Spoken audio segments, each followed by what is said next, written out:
ये खबर KR मंगलम university द्वारा प्रस्तुत की गई है।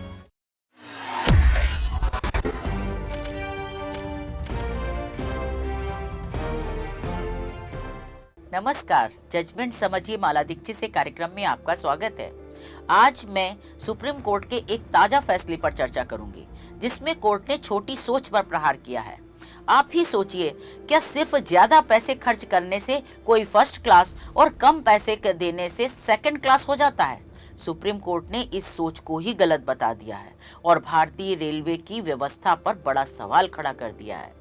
देश की सबसे बड़ी अदालत ने एक महत्वपूर्ण फैसले में कहा है कि सेकंड क्लास यात्री जैसे शब्द न सिर्फ गलत हैं, बल्कि ये संविधान की मूल भावना के भी खिलाफ हैं।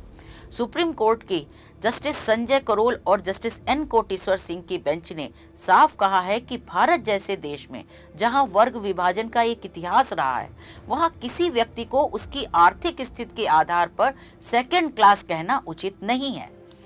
सोचिए, एक इंसान जो ट्रेन में सफर कर रहा है, क्या उसकी पहचान उसके टिकट के पैसे से तय होनी चाहिए? कोर्ट ने ये बात अपने उसमें लिखी है जजमेंट में कि सिर्फ ये अंतर पैसे का है, और फिर ये भी तो वो व्यक्ति जो ये पैसे कम दे रहा है वो भी उतने ही सम्मान का हकदार है जितना कोई और। तो सुप्रीम कोर्ट ने इसी सवाल का जवाब देते हुए कहा है कि अब से सेकंड क्लास यात्री नहीं कहा जाएगा, बल्कि सेकंड क्लास कोच या डिब्बा कहा जाएगा। यानी पहचान इंसान की नहीं, सिर्फ सुविधा की होगी। ये फैसला सिर्फ शब्दों तक सीमित नहीं है। सुप्रीम कोर्ट ने रेलवे की सुरक्षा, भीड़भाड़ और व्यवस्थाओं पर भी गंभीर चिंता जताई है। कोर्ट ने कहा है कि रेलवे में कर्मचारियों की भारी कमी है, सुरक्षा नियमों को लागू करने के लिए ज्यादा स्टाफ की जरूरत है, और अगर सरकार इस पर ध्यान दे तो न सिर्फ यात्रियों की सुरक्षा बढ़ेगी, बल्कि लाखों युवाओं को रोजगार भी मिल सकता है। इस केस की शुरुआत एक दर्दनाक घटना से हुई थी। साल 2015 में मध्य प्रदेश के एक व्यक्ति चंद्रकांत ठक्कर की ट्रेन से गिरकर मौत हो गई।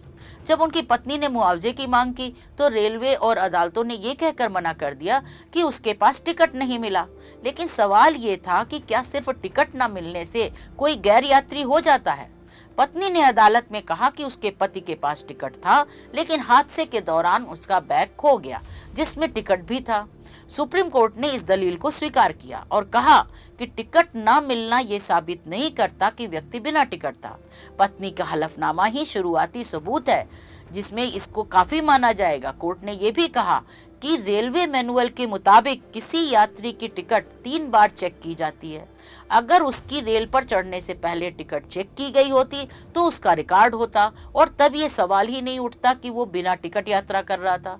कोर्ट ने टिकट न होने के संबंध में कई पूर्व फैसलों का हवाला दिया है और याचिकाकर्ता की पत्नी की अपील स्वीकार करते हुए रेलवे को 8 लाख रुपए मुआवजा देने का आदेश दिया है। कोर्ट ने 4 हफ्ते में मुआवजा अदा करने को कहा है, और अगर इसमें देरी होती है तो 8% की दर से ब्याज भी देना होगा। इस फैसले से 2 बड़े संदेश निकलते हैं। पहला, इंसान की गरिमा उसके पैसे से नहीं तय हो सकती, और दूसरा, सिस्टम को इंसानियत के साथ काम करना चाहिए, सिर्फ कागजों के आधार पर नहीं।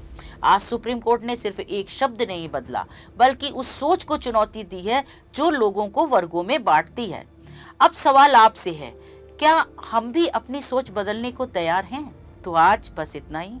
फिर कुछ ऐसा ही महत्वपूर्ण फैसला आएगा तो मैं आपके साथ उस पर चर्चा करूंगी। तब तक के लिए आज्ञा दीजिए। धन्यवाद।